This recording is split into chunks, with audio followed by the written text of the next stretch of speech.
Alright, this is our next section in projectile motion, and you'll see here with this first problem we already have that same scenario again.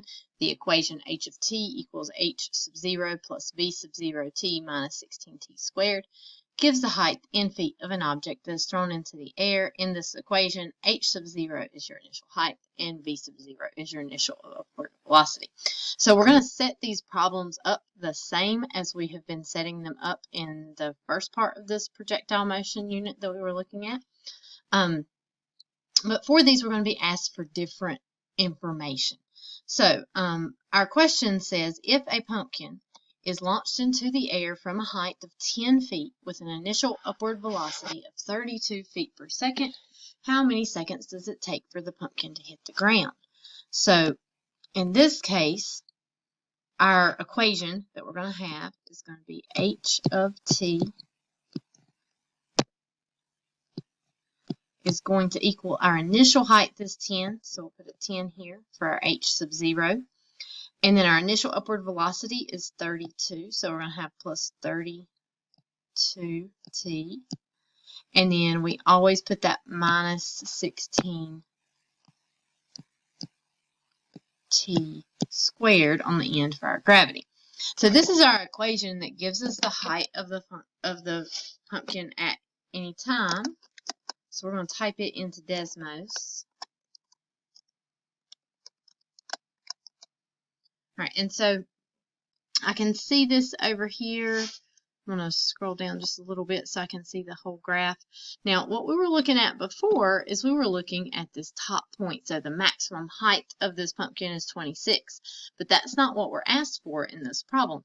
In this problem, we're asked how long it takes for the pumpkin to hit the ground. So if you think of this pumpkin going height up, up, up, up, and it's going to fall down, down, down, down. Whenever its height equals 0, whenever it hits the x-axis, that's when the pumpkin hits the ground. And you can see right here that that happens at 2.275. So for this problem, our answer would be 2.275 seconds.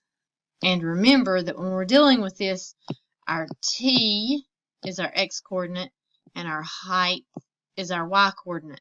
So you'll notice over here that your x-coordinate is 2.275. That's your time. That's what answers this question.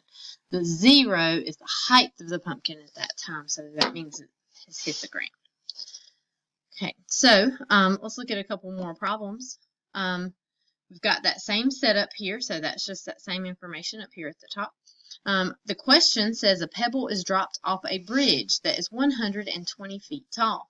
How long will it take for the pebble to hit the ground? And ask you to round your answer to 3 decimal places. So this one is one of those problems that seems a little bit tricky because you only have one number right here. It says the pebble is dropped off a bridge that is 120 feet tall. Now, if that's the height of the bridge, that is the initial height of the pebble. So h of t would equal 120 feet. Now, we're supposed to put plus v sub 0 times t right here, but we don't have a number for that. However, we do have a word that tells us what that number should be, and that right here is dropped. Okay, so if you drop a pebble, you are not throwing it up in the air at all. It doesn't have any initial upward velocity. So whenever you're just dropping something, your initial upward velocity is 0 right there. And so if initial upward velocity is 0, you do still have a t right there. And then we'll have the minus 16t squared that we add for gravity. However, we really would not include the 0, and we would write this equation like this.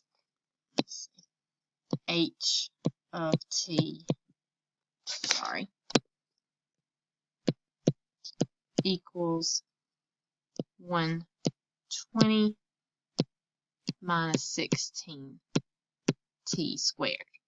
And so if we type that in over here to our calculator on Desmos, 120 minus 16t squared. Then you can see we can't actually see the top here. I'm going to just change that y maximum to maybe like 80 to see if that'll give me a better picture. No, not enough. Let's do that again. Let's make this like 150.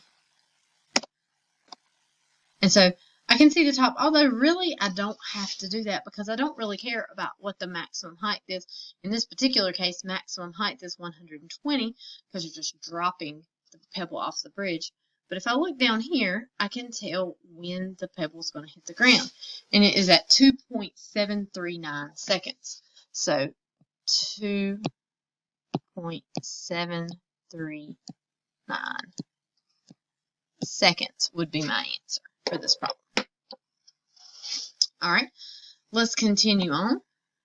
Okay, this time we've got the equation h of t equals 60 plus 150t minus 16t squared gives the height in feet of a projectile that is shot from the top of a tower. How many seconds does it take for the projectile to hit the ground? So in this case, we're given the equation. We don't even have to figure out what numbers to plug in. We're just going to type this equation right into Desmos. So 60 plus 150t minus 16t squared. I know as I type that in that the initial height was 60 because that's my constant term. I know the initial upward velocity was 150 because that is my term with my t coordinate. Now, you can see I really can't see the top of this graph. I could change that if I needed to know maximum height, but I don't need to know maximum height. I just need to know when the projectile hits the ground. And if I go over here to this point, it's at 9.759. So 9.759 seconds is my answer. So it takes almost 10 seconds for this to hit the ground. All right, let's do one more. Okay, we've got that same setup for our projectile motion. This time a soccer ball is kicked from the ground with an initial upward velocity of 42 feet per second. How long will it take for the ball to hit the ground? And so as always, we've got to come up with the equation for this first. So the equation in this case, h of t equals, now we don't have a number for our initial height, but we do know the ball was kicked from the ground and the height of the ground is 0. So we're going to put 0 for our initial height. And then we know our initial upward velocity is 42, so we're going to have 0 plus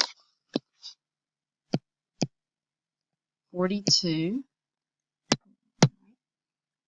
42t, and we always put our gravity on there, minus 16t squared. And so if we look over here at Desmos and we type in 42t minus 16t squared, we get this. Remember that we're not looking for that maximum this time. We want to know how long it takes for the ball to hit the ground. And if I look over here, we've got 2.625 seconds. So our answer for this would be 2.625 seconds. And so that would be our answer for this problem. So you're going to have a few of these problems to work on for your assignment today. If you'll go to Canvas, you should see there's an assignment called Projectile Motion number 2. It's a quiz on Canvas. There are 5 questions. Please make sure that you get at least 4 out of the 5 right in order to get credit for that. If you do not get 4 out of 5 right the first time you take it, you can always go back and take it over again. Canvas will let you take that as many times as you would like. If you have any trouble, please let me know. Remember that I have office hours every day from 1:15 to 2:15, so you can check in with me there and ask any questions you might have. Thank you.